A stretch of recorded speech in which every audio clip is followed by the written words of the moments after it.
So I'm in C-73. There's no turning back. By the looks of it, the case doesn't look good. It looks like I'm going back up to the mountains. Everything in the island in C-73 is docile, is down. Everybody's pretty much worried about their case. A couple of events went down, and the murder of Pac happened. I remember being in a day room with a bunch of homies and bros, and we was just smoking weed, like mourning. We was mourning the death of Pac in the day room, like, oh man, you know, coming up with the conclusions. You already know. Everybody thought Diddy did it, and a whole bunch of things, and we was all having the discussions. Everything was love. I go to my first briefing, my first meeting on the island as a king. I go out to the C-73 yard, which is pretty much just concrete, benches, and a pull-up bar. That's it, surrounded by walls and cells and whatever. So I go there, I meet the rest of the other bros, and right there I am briefed that something had happened in C-95 where, now you guys can correct me if I'm wrong, but this is what was told down to me. But they were saying that in C-95, the Nietas had basically bodied a homie, and all hell broke loose around the entire island. People was getting cut left and right, in court, on the buses, on the box, on the visit. It was mayhem. This was explained to me, and I couldn't fathom it because I have not yet experienced any of that.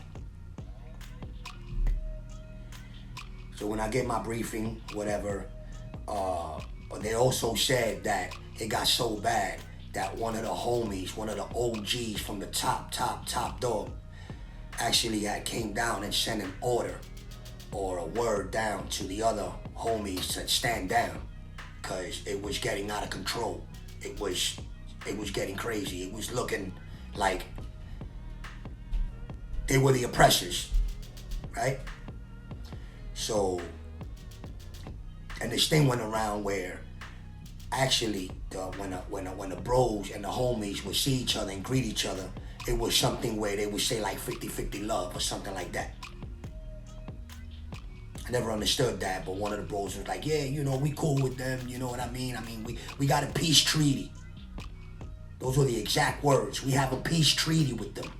Yeah, we run, yeah, you know, we say 50-50 love, you know what I mean? And you start breaking down, you know, a lot of the gang signs, you know, of where it came from, you know, Chicago and the 5-star, everything being 5 and everything being 6, and a whole bunch of gang politics. But I couldn't understand it, you know, 50-50 love. So I remember one time we was in the hallway, and we was I think we was going to chow, and we was going, and there was another house that was coming, and somebody from this house yelled out, "Fuck 50-50 love," real loud. Right there, I understood, like, yo, not everybody's with that peace treaty that these people was talking about. Anyway, moving right along, I get to the visit. Everything is pretty smooth, man. I'm telling you, everything is down, docile from what I've heard. I have not seen any of the fuckery. So I'm on a visit one day, and as I'm leaving, we was like trying to like catch count time, so I was running late. I leave the visit area, and I see a bro. We just gonna name him T. So I see this bro T, and I know him, so I go to greet him. When I'm gonna go greet him, that I say what's up, he didn't say one word. He just leaped over me, and he cut this kid right across the neck. It was a Spanish kid. He cut him right across the neck, in the back. Kid turned around, whatever, yo. He sped off. Everybody's like telling the kid to chill, whatever. So everybody's like hurrying back to the house. I get back to the house. 5 minutes later, I get a call. Come outside. What happened? The CO that was there, the lady officer, she had heard what was going on and asked when it was. And anyway, it came down to when I went in the house, it was the same time that the cutting went. So she put one and one together and had me escorted out and took me out of my house and start walking me down the hallway, long ass C-73 hallway, with my hands behind me. Everybody's looking. Oh man, this dude got cut. It's like, yo, we got the cutter. Remember one of the dudes, one of the squad guys.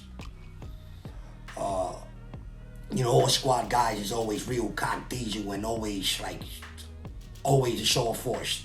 So they was trying to head me up in our little hallway where the stairs is at, 8 upper or 8 main or wherever the hell I was at. Probably 5, whatever. He's trying to get me to be like, yo, I know you was there. They was probably like looking at cameras or something. It was like, I know you was there. Who was it? What am I gonna do? What am I gonna say? I don't know anything, They take me, they hem me up. As he's walking me down, he's like, listen, you're gonna take the rap for this unless you know who it is. I had to hold it down, you know what I mean? I had basically took a rap for one of my bros. So they take me down to the receiving area. I get a ticket. The ticket stated that I was there and the cutting happened and I was in the vicinity and the officer witnessed me. Now, if the officer witnessed me, how was I able to go back to the house? None of that was in the report, how they yanked me out. Anyway, moving right along. I don't know if it was 60 or 90 days in the box that I had got sentenced to. Everybody was like, oh man, homie, oh man, you're gonna go to the OBCC, blah, blah, blah. They called it the dog pound. So, I guess I was on a one-way trip to the dog pound now. I done took a rap. Here I am, 21 years old, just caught a whole house beat down. Now this.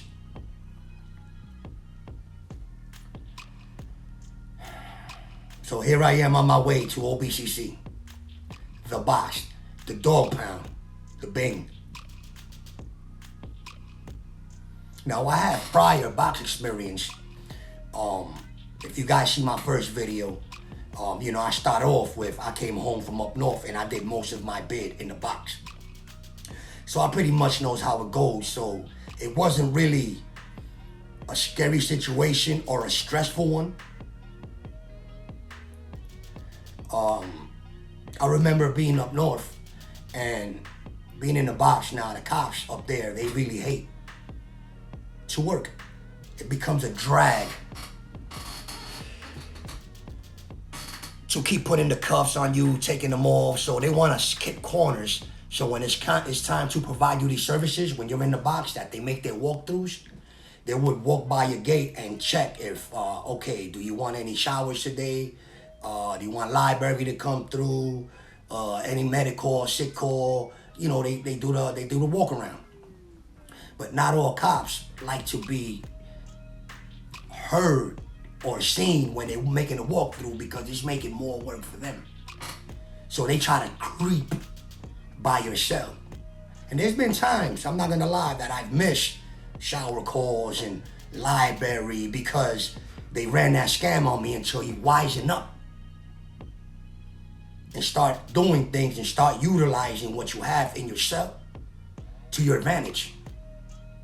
For your example, once I got passed once or twice, I start noticing that at these certain times, the sun will cast a certain shadow through the horizontal bars. They weren't like this, vertical, they were horizontal.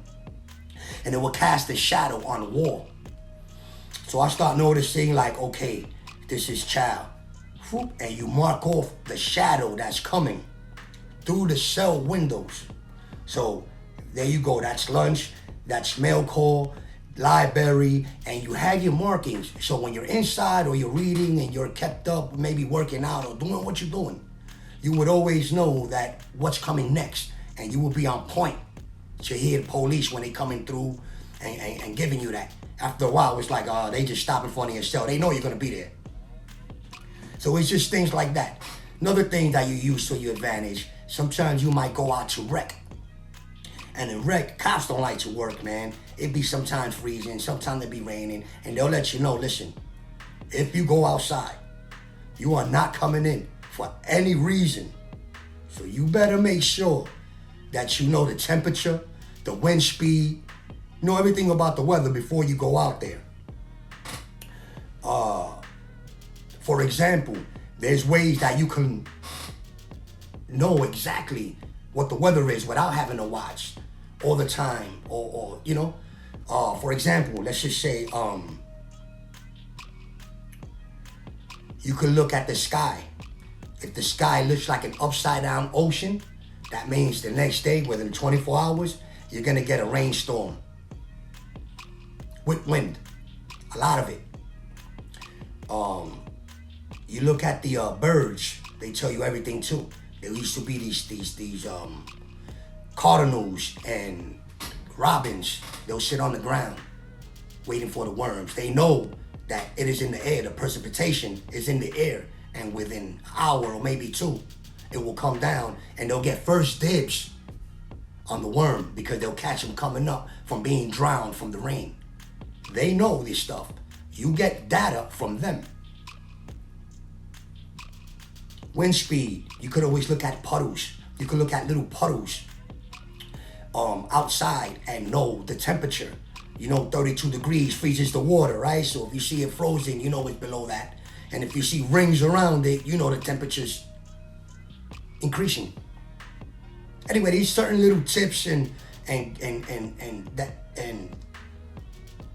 things that can guide you and make you stay there a little better. You gotta use your surrounding. But when I'm going to OBCC, it was something different. I didn't have the luxury of silence.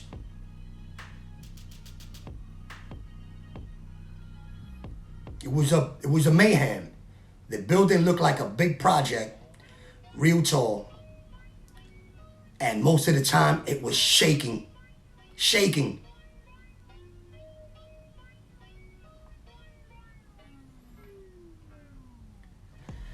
The homies would do what's called the roll call, which is where they would get on the gate and do this chanting. Very loud chanting, almost military. They would kick the doors. I mean, the whole building would shake. Outside, I don't know if I was in the second, third floor, but I know from my window a little bit I could see the cages from the wreck, and I can hear the noise in the morning. And it sounded like a straight dog fight out there. It was like barking. It was like you could not get one word in. It was noise pollution, aggression at its highest level. The bar is over your head.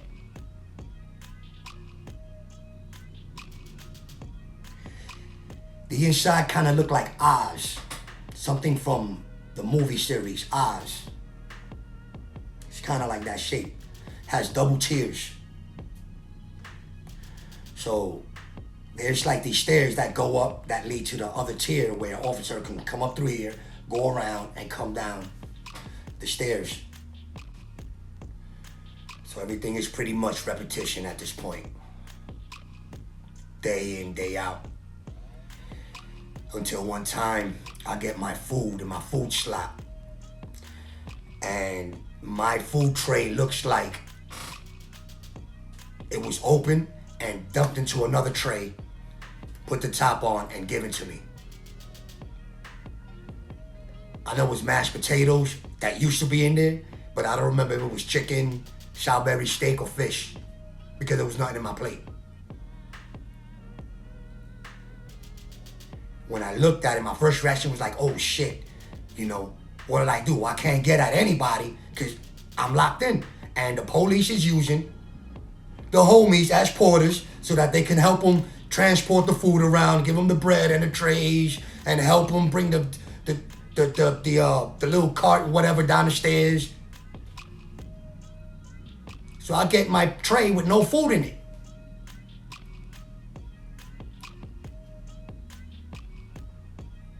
Later on, I would come out and tell somebody or told my people who's in my next joint where I was at that I had flipped my tray and they went in there and they fucked me up. That wasn't true. What happened was I stuck my foot in the toilet and started flushing it till the water trickled down, came out my cell, and came down them little stairs, them little metal stairs. And I just sat on my bed and I waited and waited.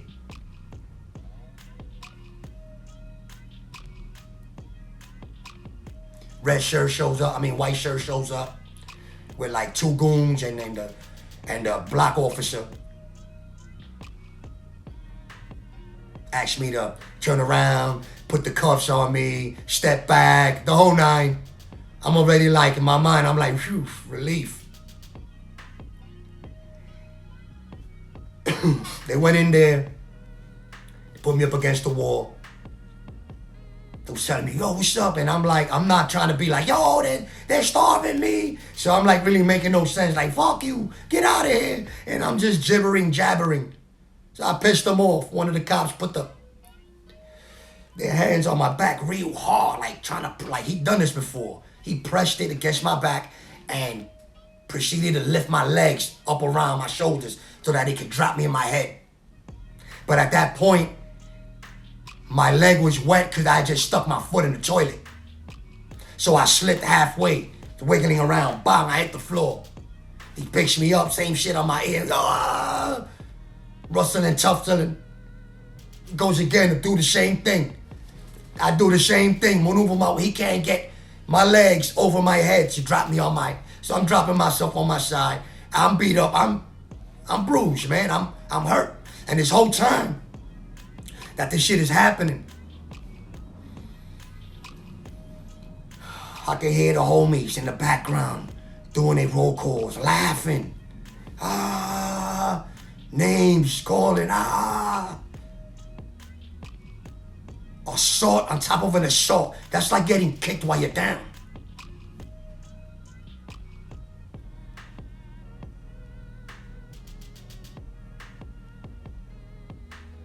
They left, they uncuffed me, whatever. They ain't even mop my cell or nothing.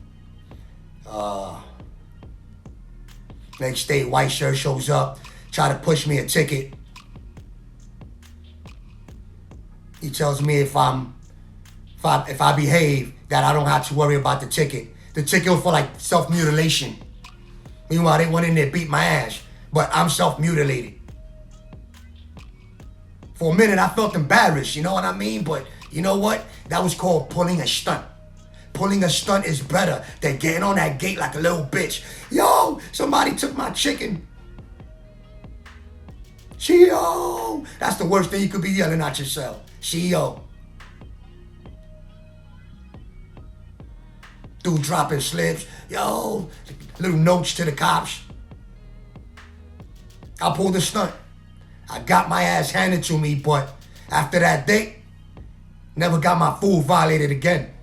Actually, I never got verbally abused going into the showers, nothing.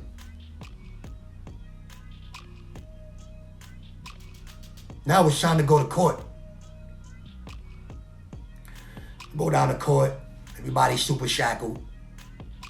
First time I was on that school bus that has every individual cell. Cage. Every chair has a cage. It wasn't like that. Before it was like a regular school bus out in the open. But since the war was popping off, a lot of people was coming out and cutting people on the buses. And the cops couldn't be able to do anything because it's not protocol to pull over. It's an escape risk. They pull over when there's a fight. To handle you, you could overpower cops and shit happens. So they're not pulling over. So if you was getting cut on that bus, you was getting cut all the way back to court. So they started putting the cages. So here I am going to court on a cage. We pull up to Bronx Supreme Court.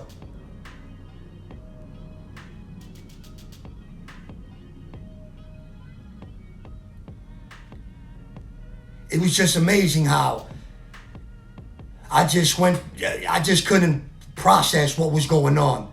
Because further to that, like, I just later on, I come to realize a lot of things. But one of the things that I was realizing was when I was on the floor and I was getting laughed at and all of that,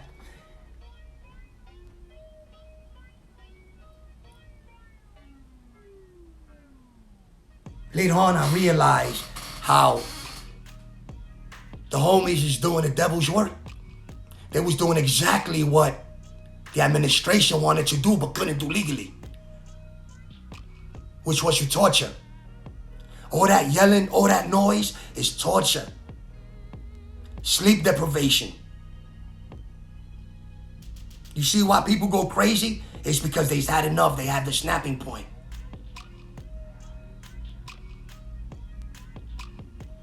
White light, torture. That light, bright ass light, that light is meant to slow down the melatonin in your body so that you wouldn't rest. Oh Lord, no. Don't let these inmates rest their whole time while they're doing time. Keep them up. Let them reflect on what they was doing. Not only was you kicking me while I was down, but you was working with them, hand in hand. You didn't even realize it. They was leasing you. That's why you was getting them handcuff keys, them extra razors in the box. You had aid. You were the enforcers of the oppressors. But it's not about that. Moving right along. I'm in court.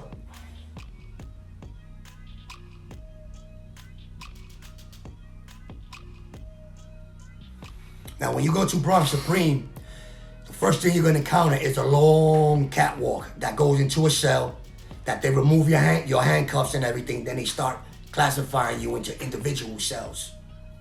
So that long walk is like a catwalk. It's like the criminal walkway. If criminals had a fashion show, it will be the 161st catwalk into the cell when you first get into the Sally Port downstairs. Everybody's coming through, they strut. You know who's the criminals, you know who's in the building, you know who's the infamous ones, the ones that come in with the SWAT cars, with the vans, special escort, high profile, infamous cases. Yeah, you see them all coming through. And you're just sitting there in these cells, like 5 of them, just watching the whole show.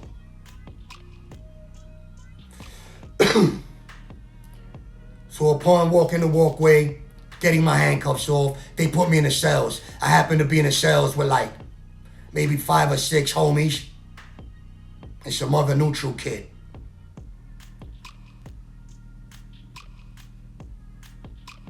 I'm already jumpy, I'm already edgy.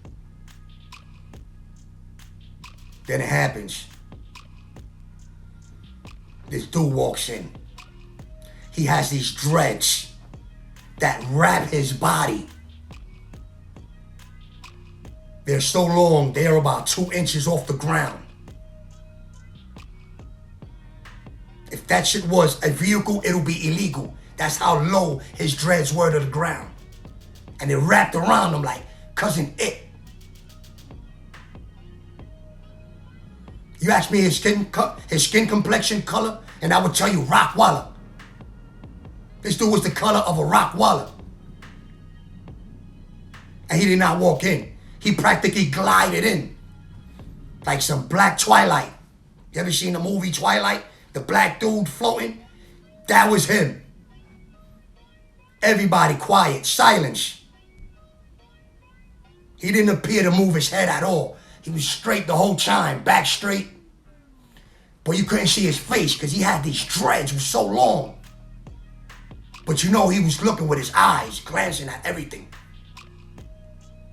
But you just couldn't see it. So the cop takes off his handcuffs. They start classifying them. They're like, okay, get in this cell. The cell where I was at. Everybody's quiet, boy. You could hear a pin drop at that receiving area. Sally Port. He comes into the cell. Immediately, as soon as the cops close the gate, he turns over to me. He looks at his homies, didn't say one word to them. He looks over to me, he goes, "Are you in a gang?" When I look over, before I could even answer, the duff went out. The spark in the eye. So, out of reaction, I swang back and all you see was freaking dreads in front of me. Dreads was like freaking Medusa type shit. This dude done spun over here. I'm swinging. Everybody jumped up. I am now catching a full-blown cell beatdown.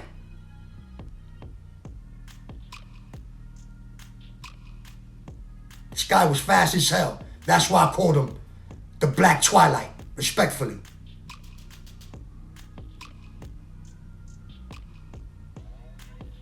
So while they beating me down, you can hear the noise. You know how that shit sound. Cops already knew. They was there within seconds. It's kind of like they put them in there. It was like 5, 4, 3, 2, 1.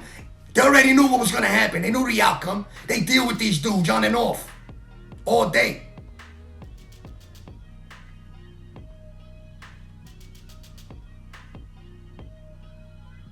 So the police runs to the cell. They open it up. They're like, "Hey, what's going on?" Everybody got their hands on the wall.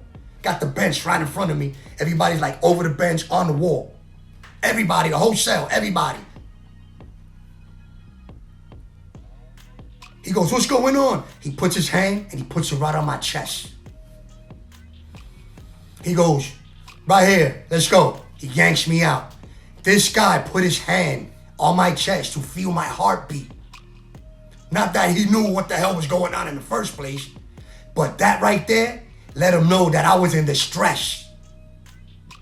I don't know if that's part of the training, but it will be the first time that I analyzed that. So they yanked me out.